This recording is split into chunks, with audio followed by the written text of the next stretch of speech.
Did it start? I don't know, man. It's been doing this weird thing because like it'll go 5, 4, 3 and then it'll stop. But I know we're live right now. Anyway, what's up, everyone? Welcome into the Cannonballs podcast. As always, I'm one of your hosts, Dane Cannon. Co-hosting with me today is Your boy Jake Bulls on the mic 1-2. Guys, we're going to be continuing some draft talk today. We're going to be doing another top 5 series. This time we're going to be focusing on the quarterbacks and the running backs. Some pretty exciting prospects in this year's draft. You know, a lot of depth position players, and I think that the running back class is definitely one of the strongest I've seen in, you know, recent memory. So it'll be fun to talk about that. Some exciting quarterbacks to talk about as well. We're going to try and see if there's any NFL free agency stuff that we missed. We'll discuss that beforehand, but if not, then we'll just get right into our top 5 rankings. And guys, if you aren't already, like, comment, subscribe, follow us on our Instagram at Cannonballs with a Z _ podcast. Jake, do you have anything to add before we get going? Breaking news. There is no breaking news about Lamar Jackson yet. So we won't have to cover it like every other sports channel. So, you know, we won't feed, or what's it called? We won't beat that. What's that saying? We won't beat the dead horse. Flog a dead horse. Something like that. I'm not smart. But let's get into free agency, baby. I don't think there's really anything crazy that we missed. I'm just gonna. Oh, okay. I'm just gonna go from the top. We'll just, you know, couple interesting pickups. Bills signed Trent Sherfield, little speedy wide receiver. They signed Taylor Rapp, former safety from the the Rams. Sorry. So that's pretty interesting. Moving on. Nothing really new from the Dolphins. Patriots. No, nothing there. Man, I feel like this is kind of pointless at this point. I don't feel like there's been like really any notable, worthwhile free agency signings, at least that I've seen recently. You know, there's probably some like under the radar signings that have been happening for some teams. You know, probably some sneaky additions, but as far as like big time additions, no Lamar Jackson, no Aaron Rodgers talk yet. Still waiting on those two. Those will be the biggest as soon as those happen, but. Other than that, you know, a lot of the big free agents have already signed. I'm still waiting on Odell Beckham Jr. also because that's somewhat notable. I think that the Cowboys are in talks of getting him, if I'm not mistaken. Yeah. Where do you think he should sign?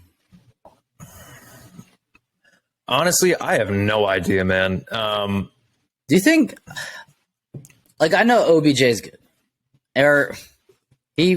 He had like half a good season with the Rams when they won. And, you know, unfortunately he got hurt in the Super Bowl. And I felt so bad for him. At least he got a touchdown, though, and a ring. But before that, I feel like he was just kind of washed. I don't know if a lot of it came to quarterback play, honestly. Because he had also been dealing with injuries on and off. You know, I don't want to say injury prone, but he is susceptible to injuries pretty easily, I would say, because, you know, he's had a couple in his career and he's got some pretty worn down knees at this point. You know, he's had a couple knee injuries, so it's kind of hard to.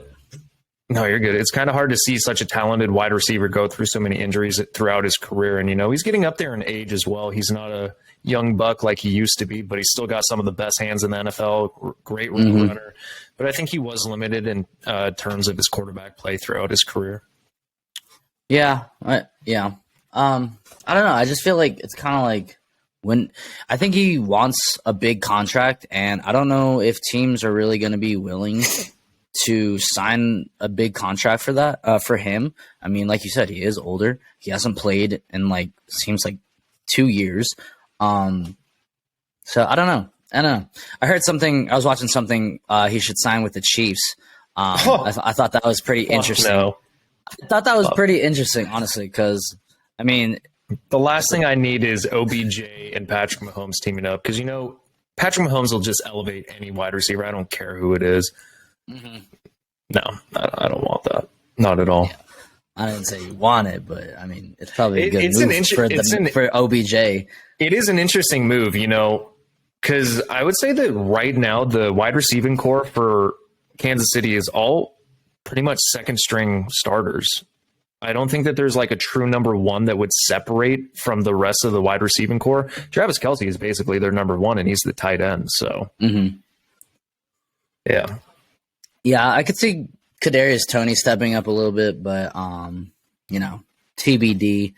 But yeah, I mean, we're just gonna skip the free agency. Nothing huge, nothing really big going on in the league, I would say. Man, yeah, really no news. I guess we could just get into draft talk then. Let's do it. I mean, this is what the main segment is anyway. Like I already mentioned, we're going to be doing QBs and running backs. Jake and I have decided that we're going to start with the QBs first. So if you guys listened to our last episode where we broke down the tight ends and the wide receivers, we're going to start off with 5 and work our way to 1.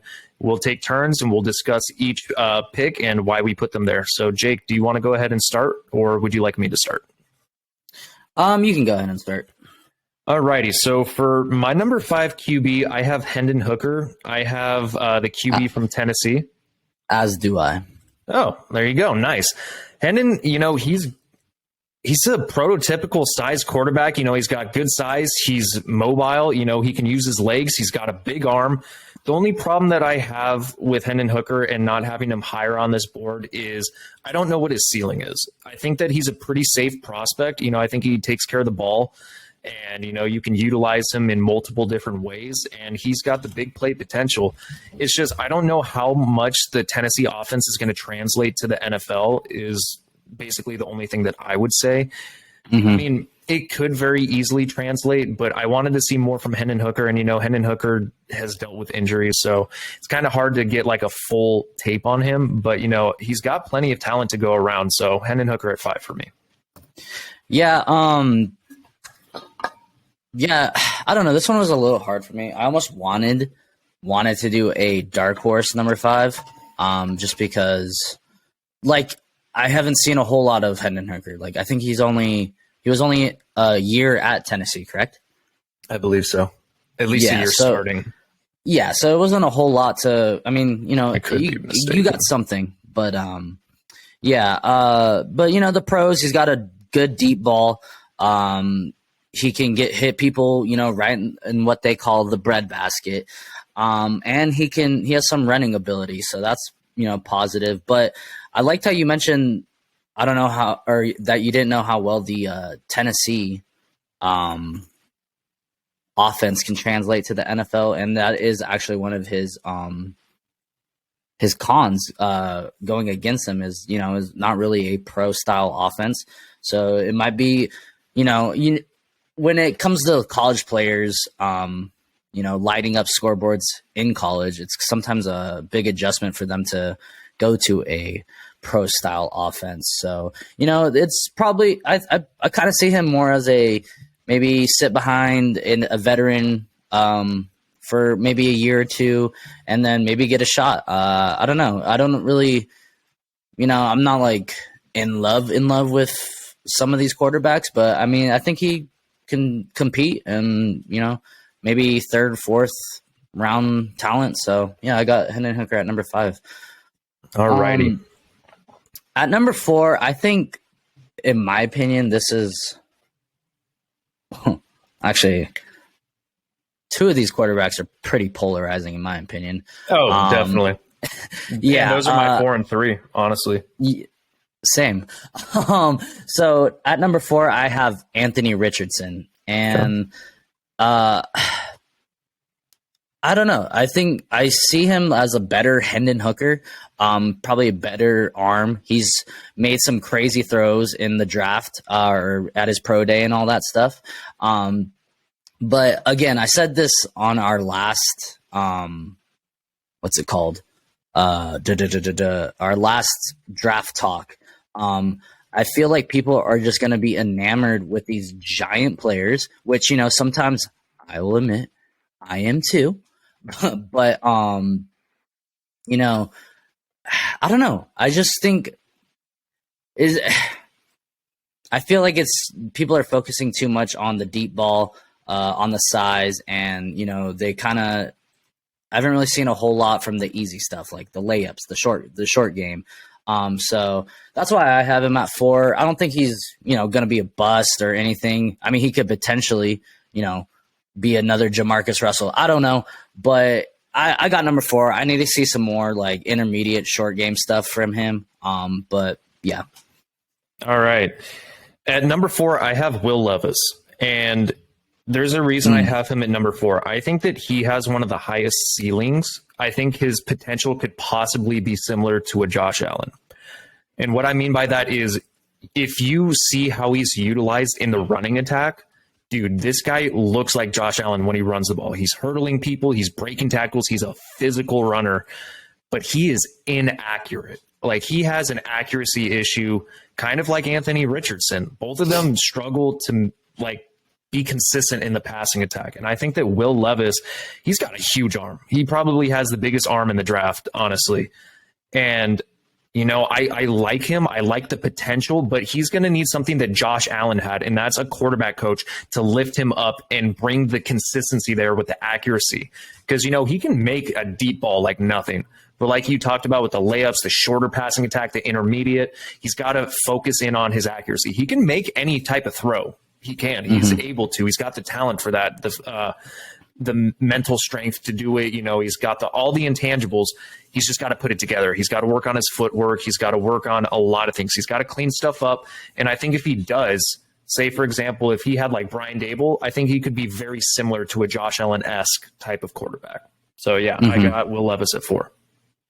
Yeah, and I have him at number 3, which I also think he's kind of a polarizing quarterback because I've heard talks of him going number 1. I don't see it. I really don't see it over, the other 2 obvious quarterbacks, CJ Stroud and Bryce Young. I don't see him being better than them right now, for sure. So he definitely can, be unlocked and, trained and find, like you said, a quarterback guru and just help him.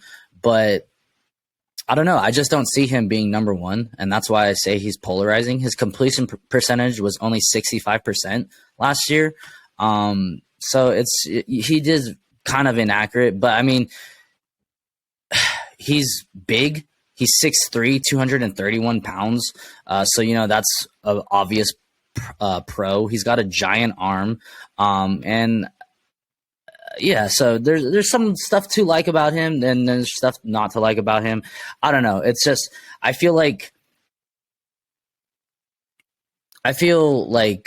the passing game is 90% short and intermediate, the short and intermediate game, and then the occasional deep bomb. Unless you're freaking Patrick Mahomes and Josh Allen, like those are just different breeds. And I guess you could start putting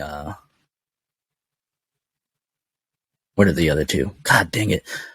Jalen Hurts and, Joe Burrow. But I don't know. I just feel like, once you get those short dink and dunks down, then you can start doing those deep passes more. And I think that's more kind of a product of college football. The talent isn't as good in college, so it's easier to get more deep throws down like that. It's a lot harder in the pros. So I don't know. That's why I have him at 3. I really, if he goes number 1, I'll be shocked, but we'll see. Okay. So at 3, this is where I have Richardson. And the reason I have him a little bit higher than Levis is he is the most athletic quarterback, I think, to ever compete at the combine. Like, his numbers will beat everyone, I'm pretty sure. Like, he is a freak, athletically speaking. He is fast. He's elusive. He's strong. He's powerful. He's got one of the biggest arms in the draft as well. However, he struggles mightily with accuracy as well. So it kind of reminds me of a bigger Lamar Jackson type situation where, like, he's got potential. Like, he can be utilized like him.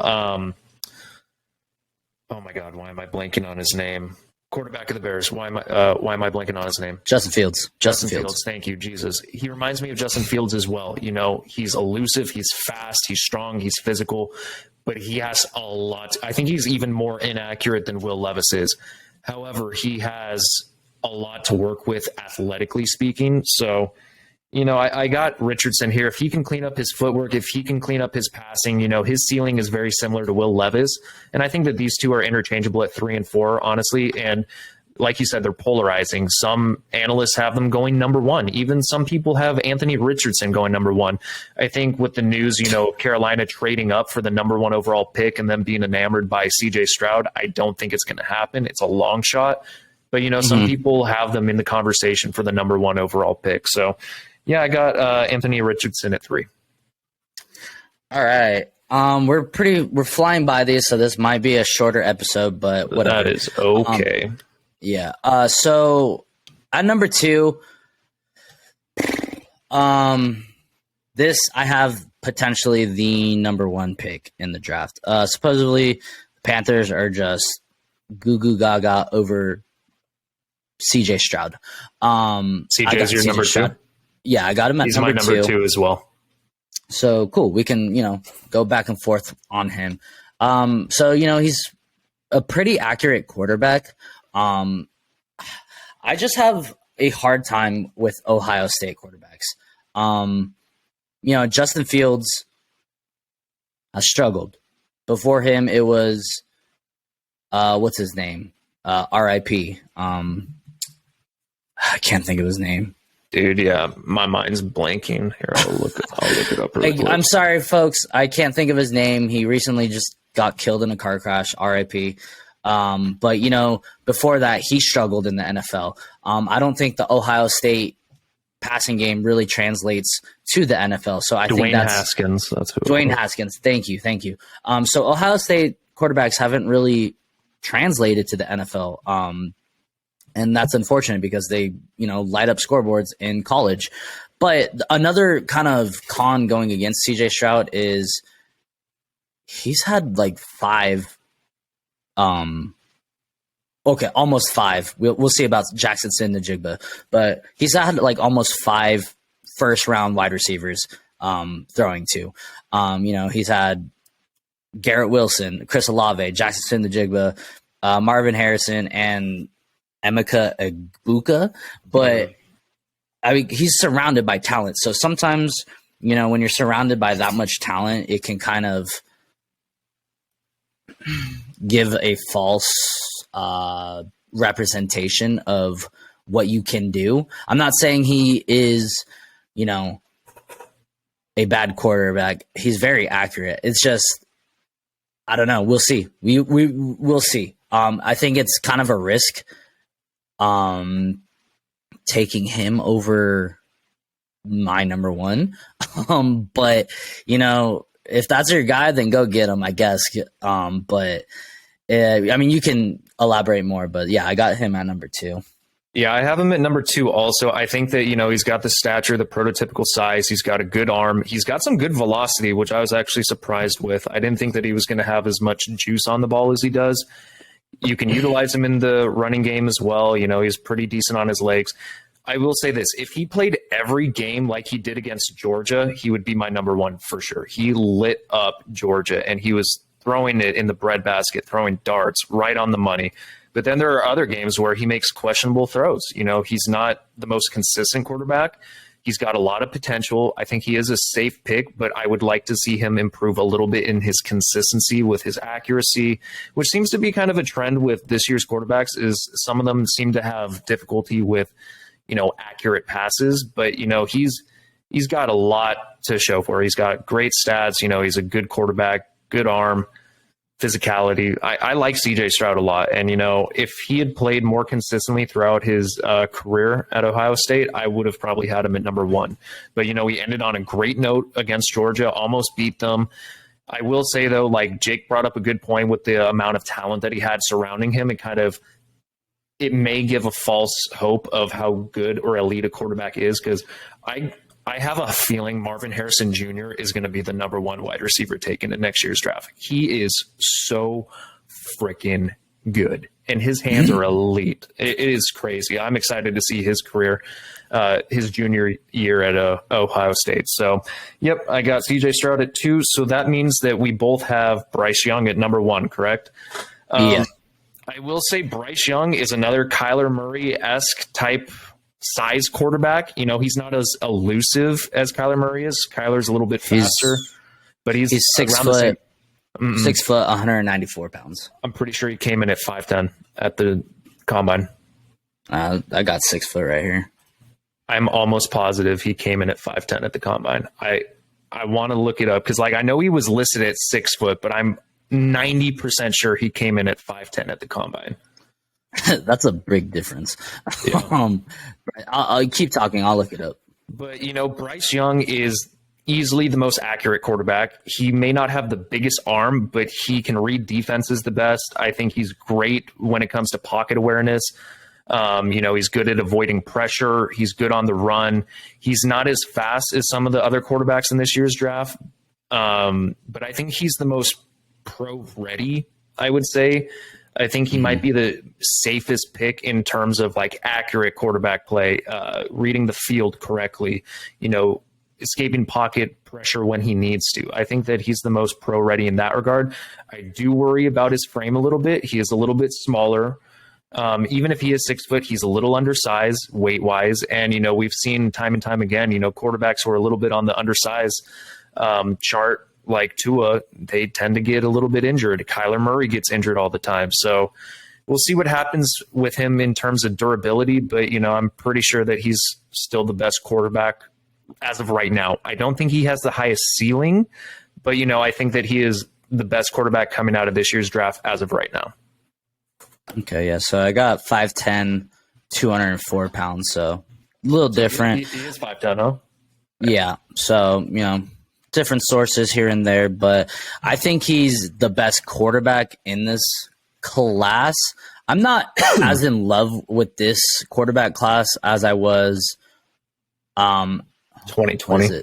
Yeah, the 2020 class. Like that one was, I think, Joe probably one of the stronger. Tua, Herbert, yeah, Jalen Hurts. Yeah, that was even the one after the 2021 was, I think, a little bit better than this one.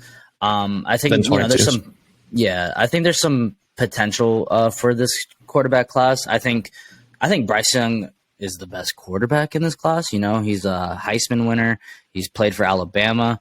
You know, good program. You know, they churn out NFL talent like it's nothing. But where they've kind of failed to live up to, you know, that high pedigree is at the quarterback position. I mean, yeah, they got Mac Jones out there. They got Tua Tagovailoa, and Jalen Hurts, but, well, half of Jalen Hurts. But I don't know. Before that, it was just hard to trust Alabama quarterbacks. I just kind of have like a slight hesitation with Alabama quarterbacks always. It takes a little bit of time for them to develop towards to a NFL caliber quarterback. But, you know, I think Bryce Young is the best quarterback in this draft.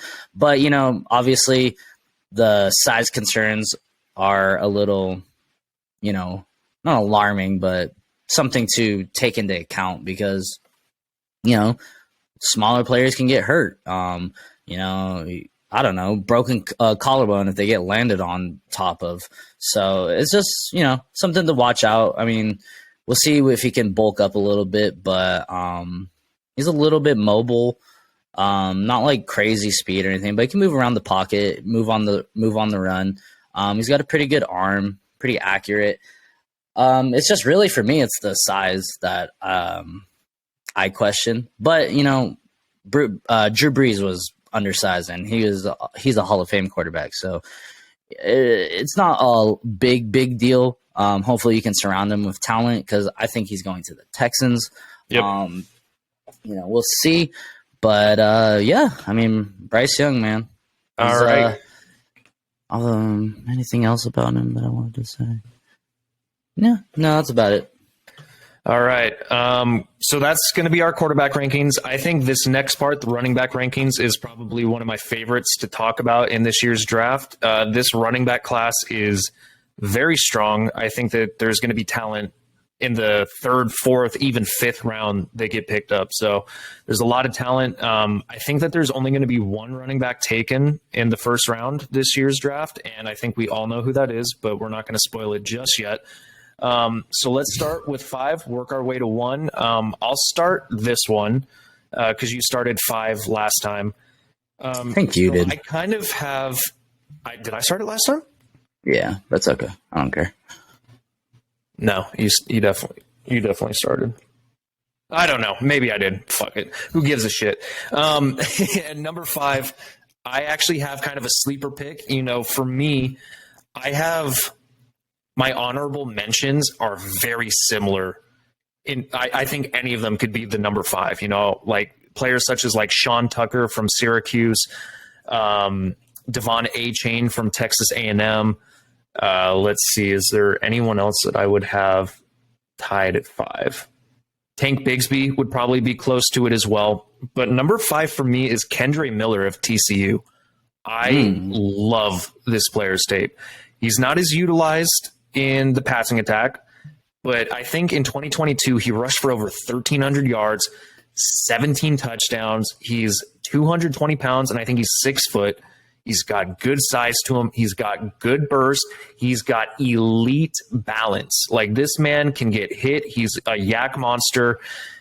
He's a sneaky pick for me. I loved watching Kendre Miller's tape. And, you know, he's got good patience. He follows his blockers.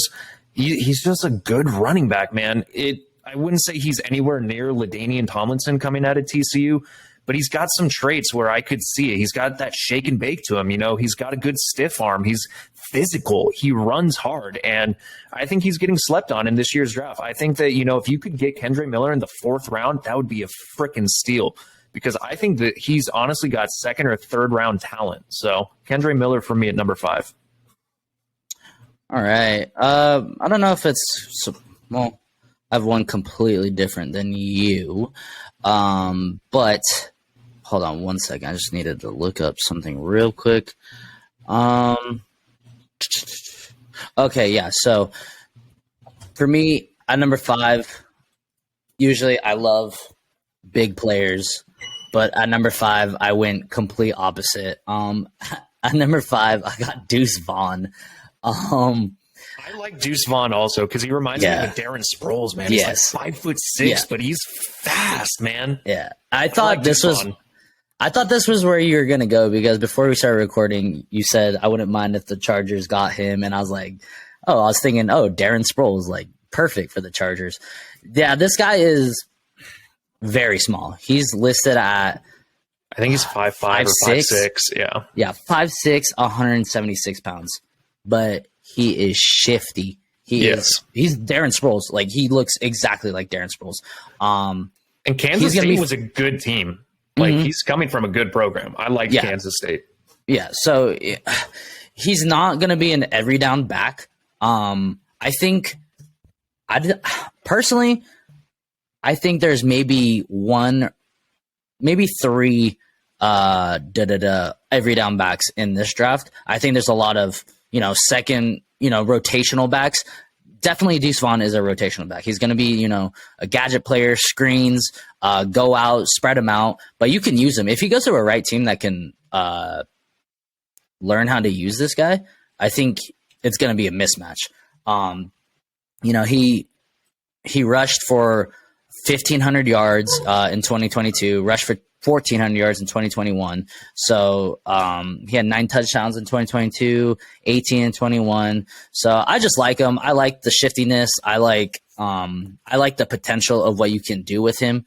I think if he went to any of the top teams and was the third down back, or he could be dangerous. I mean, I hate to bring up the Kansas City Chiefs again, but just like imagine this guy on the Chiefs. Yeah. I think the potential for him would be fun. So that's why I have him at number 5. I actually like Deuce Vaughn a lot. It's not that I lost him in the fold. I think it's the gadget play for me. His stats are great for his size. And I think, like you said, if he's utilized correctly, he could be a top 5 running back easily. And you have him in your top 5 rankings. So I like that a lot, actually. So it's not that I forgot about him. It's just more so the fact that I want to see how it translates to the NFL if he is utilized kind of like a Darren Sproles, because he's fast too, man. He's elusive. He's got some burst to him, man. So, Yeah. I like him. But let's move on. Number 4 for me, maybe a little controversial. I know a lot of people have him a little bit higher, but for number 4 for me is Jahmyr Gibbs. I think Jahmyr Gibbs with Devin, Really? I think him and Devon Achane are the 2 fastest running backs in this year's draft. I think he ran like a 4.340, so he's got great speed. He's shifty. Even when he was at Georgia Tech, he was one of the top running backs. Alabama used him correctly. He is probably one of the best receiving backs in this year's draft. I don't see him being utilized as like a bell cow. I don't see him being an every down back as well. I feel like he's more of a scat back utilized in proper situations. But, this year's draft is so good with running backs. He could be someone's number 1, and I would not complain about that. I think that he's got elite talent, elite burst. He's shifty. But, I just have a higher grade on some of these other players because of the way that they can be utilized. But, I think if he kind of reminds me of a Tony Pollard in a way. He's fast, and if you can utilize him correctly, he could be a number 1 running back. So for me, Jahmyr Gibbs is number 4. All right. Yeah, so I'm sticking with the small, fast, quick running backs with number 4. I have Devon Achane. He's this year's probably fastest running back. They recorded him running a 10.14 second 100-meter dash. So he's lightning fast. Think he was a track runner as well. Yeah, he's also a track runner. He has like some school record for the 100-meter or something like that. So he is a fast running back. He's not going to be an every down running back. He's only 5'9", 185 pounds. So he's a little bit bigger than Deuce Vaughn. But he's fast. He's got that one, he's like Raheem Mostert, man. Like he makes that one cut and boom, like dust in the wind. The 49ers take a running back every draft, no matter what. Like they always take a fucking running back. This dude on the 49ers would be insane with that run game, or any zone run game. The Dolphins, the Niners. Who else has a zone run game? I can't think of any other ones, but this guy is a one cut 80-yard touchdown kind of guy. He's definitely could be used in the receiving game. So I like the speed a lot. He rushed for 1,100 yards in 2022. But there are some cons to him. Obviously, being a smaller running back, he's not going to be an every down back. He could be, the third string or the third down back, the gadget play kind of guy. Put him out wide, be a mismatch for linebackers. He's kind of a liability in the pass protection. And let's see. Yeah, he's just small and he doesn't really grind out tough yards. So he's just kind of one cut and whatever that freaking I'm messing up all the sayings, but 1 yard in a cloud of dust or whatever the fuck it's called. So I got Devon Achane at number 4. I like it, man. Like I said, he was in contention for my number 5, and I could have replaced Kendre Miller with him and Tank Bigsby. Deuce Vaughn could have even been in the conversation. This draft is so good for running back. So I can see him being at 4. For number 3 for me, this was actually one of the most exciting running backs for me to watch because, I'm a big Pac-12 guy. I am an Oregon fan, and he didn't play for Oregon, but he is in the Pac-12 conference, and that would be Zach Charbonnet of UCLA. He's number 3? Number 3. Yeah, I also have Zach Charbonnet at number 3. Hell yeah. Zach isn't the fastest runner, but he is a bell cow. He is an every down runner. You can utilize him in the passing game. He may not be the best at catching the ball. He may not have the softest hands, but he's got some pretty good hands. And this guy will fight for every yard. It is so tough for any cornerback to take him down one-on-one. He's shifty, he's strong, he's powerful, he's got great leg strength, and he can make good cuts. Like, he is a shifty running back for his size. So I just like the utilization of him as being a 3-down running back. I think he can get the job done. So he's got bigger size too. So that's why I have him at 3. And the physicality is just a thing of art to watch. It's beautiful. Yeah, I have him at number 3. He's 6'1", 220 pound. I think this is my first Bigger running back. Also a 3-down running back potentially. I have a question. So he started out in Michigan, and he lost his job or whatever, and then he's been with the Bruins for the last 3 years. Do you think he was so dominant in the Pac-12 because Pac-12 is kind of lesser competition?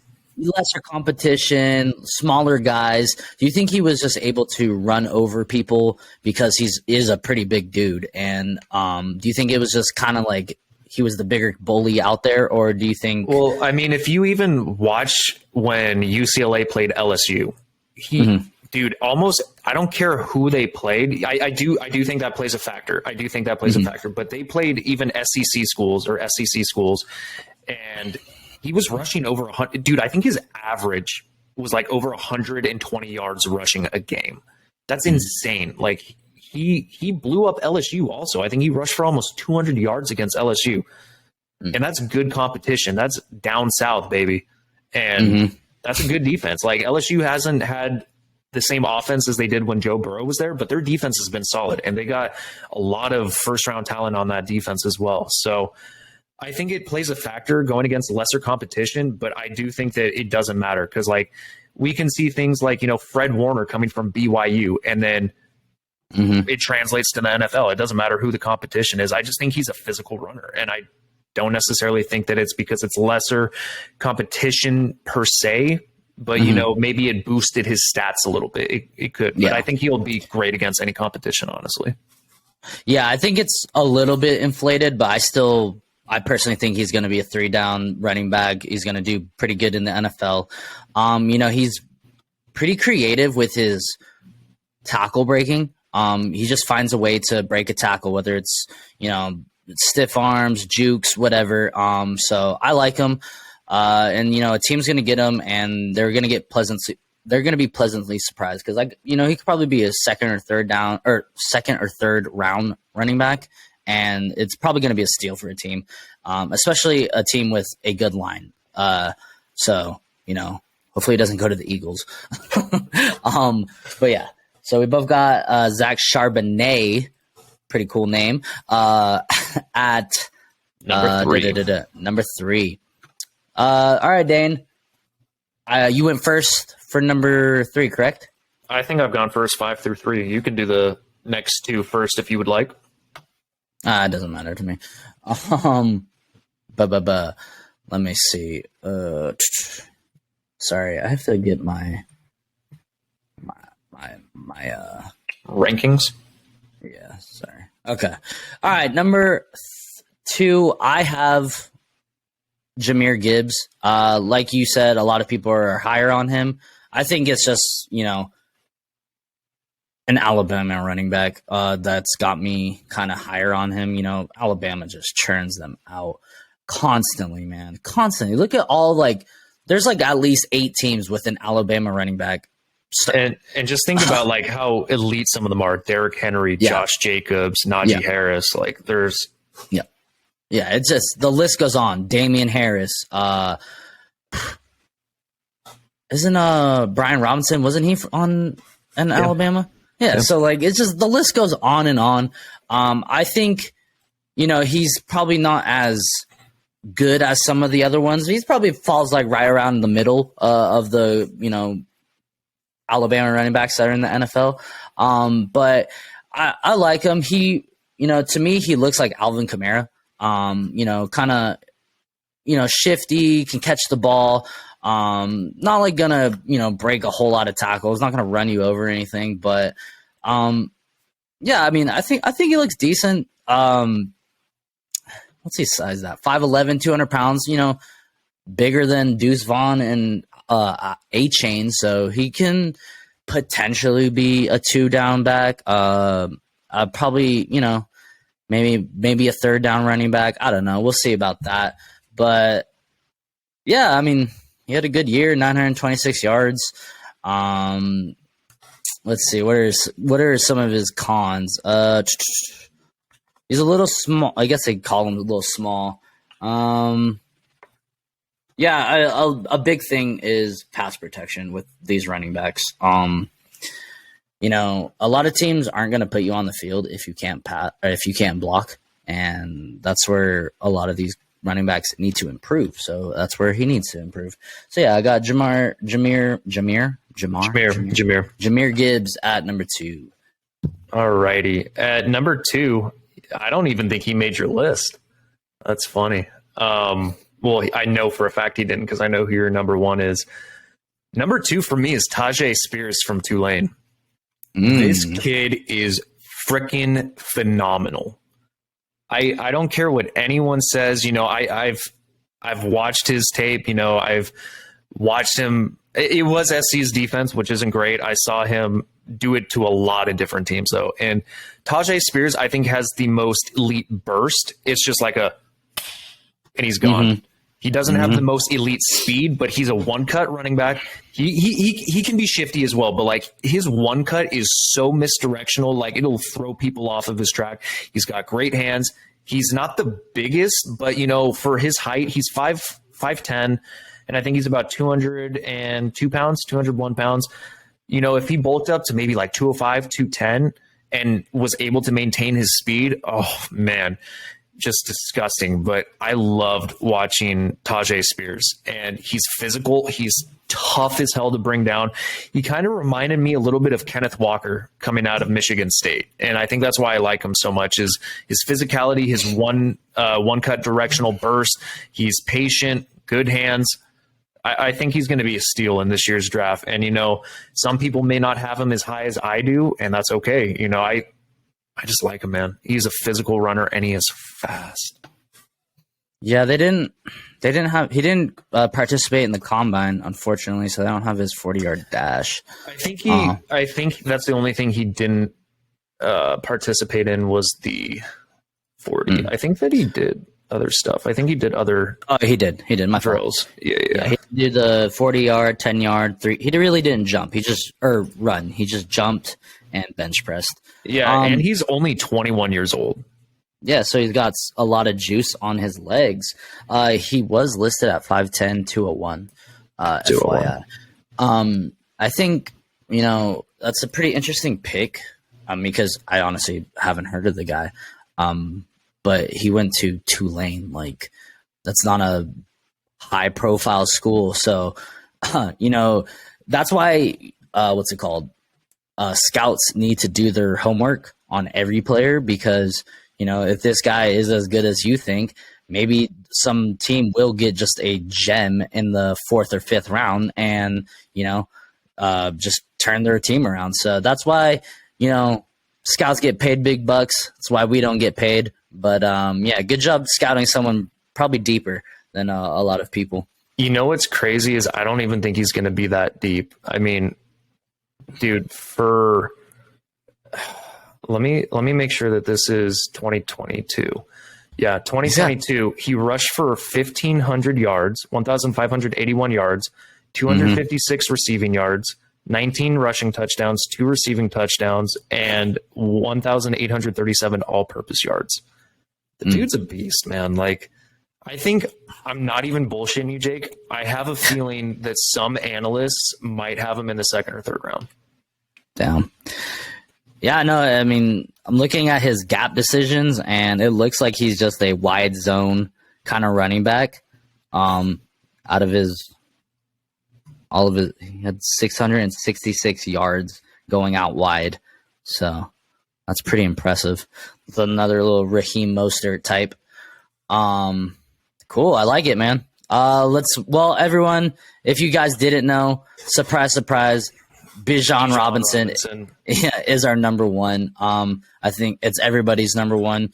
It might be one of the best players in this year's draft. I think he's a blue chip player for sure. He's definitely got a first round pick for me, first round grade. He's elite. He is the second coming of LaDainian Tomlinson to me. I have said that. Like, I am so high on him. It is just absurd. He may not be the fastest, but he still ran in the 4.4s, a little bit on the slower end. I think he ran like a 4.48 or something like that, 4.49. So like barely under 4.5. But for his size, and dude, he's a yak monster. He's got elite hands in the receiving game. He can hurdle. He can bulldoze. He can stiff arm. He can juke. He is shifty. He is everything you want in a running back. He's the prototypical size. Dude, I've been watching him since his high school tape in Arizona. Damn. And yeah, this kid is phenomenal. I'm pretty sure he was a 5-star recruit. He was either 5-star or 4-star recruit coming out of Arizona. And yeah, just watching this guy is freaking incredible. He is the best running back I've watched in the last 5 years. So I'll let you take it away, Jake. Bijan, number one. Yeah, no, everyone's saying it. He's a generational talent type running back. First one we've had since Saquon Barkley. So he looks like a beast. If you watch any college football, you've heard Bijan's name. I don't even watch Texas games, and I hear this guy's name all the time. See his highlights. He rushed for over 1,500 yards in 2022, 1,100 yards in 2021. He's an every down back. He's a running back that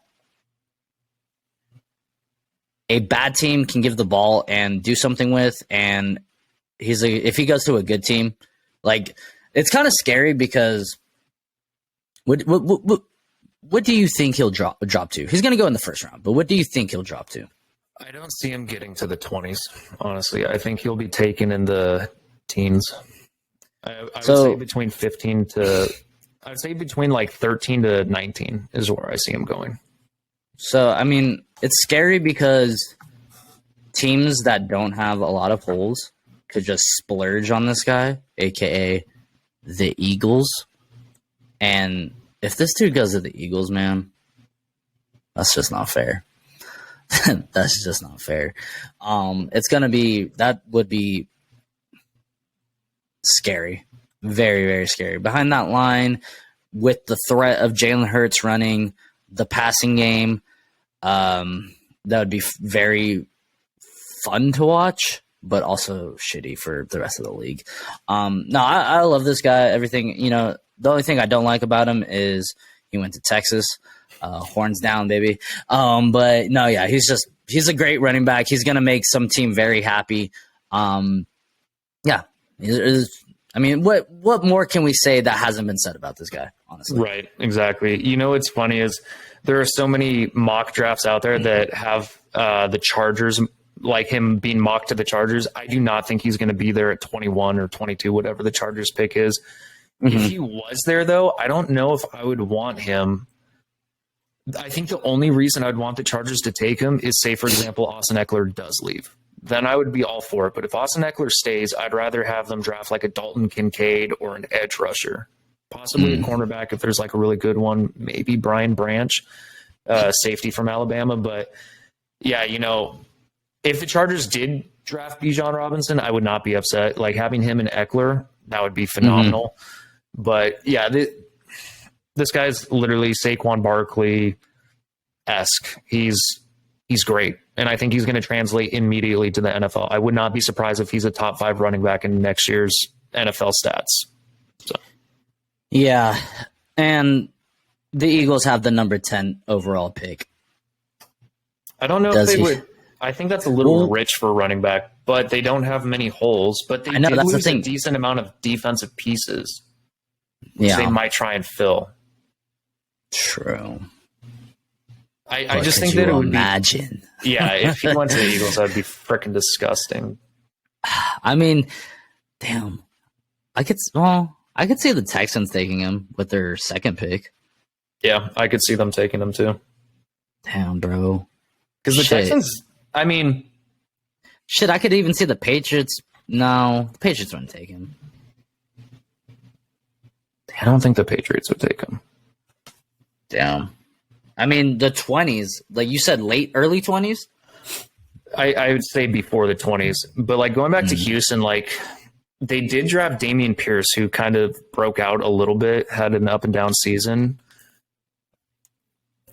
Him and Bijan together would be a nasty 1-2 punch with Bryce Young at quarterback. That'd be pretty disgusting. Yeah. It would be fun to watch. Oh. Do you have anything else to add about Bijan Robinson, Jake? Or I do not. All righty, guys. Well, that's going to conclude today's episode. We hope that you guys enjoyed our QB and running back rankings. Stay tuned for the rest of the positions. Hopefully we can turn these out before the NFL draft. If not, we might cover it. We'll try and get them done because I would like to get the positions done before the actual draft. We'll try and turn these out. We may have to do 2 episodes a week. We will see, just so we can get every position out there. But guys, like, comment, subscribe, follow us on our Instagram. Jake's been doing a good job of getting some reels out there so you guys have kind of a visual representation of what we've been talking about. We know that we haven't been able to do that to our YouTube videos. We're very busy. We're very basic with our editing. We don't have an editor like some of these other channels. So if this was our job, maybe we could. But yeah, guys, follow us, help us out. Jake, you have anything to add? Yeah, I mean, we only have how many more days till the draft? I think it's on the 27th. Yeah, so we might have to do more than one episode in these next couple of weeks because there's a lot of positions left, and I think we have like 2 weeks. Maybe 3. Yeah. So might have to do a 2-episode week starting. Because like you said, I would like to get the draft stuff out of the way before the draft, and then we can analyze the draft. Woohoo! So, like Dan said, thank you for listening. Comment, like, subscribe, and as always, peace.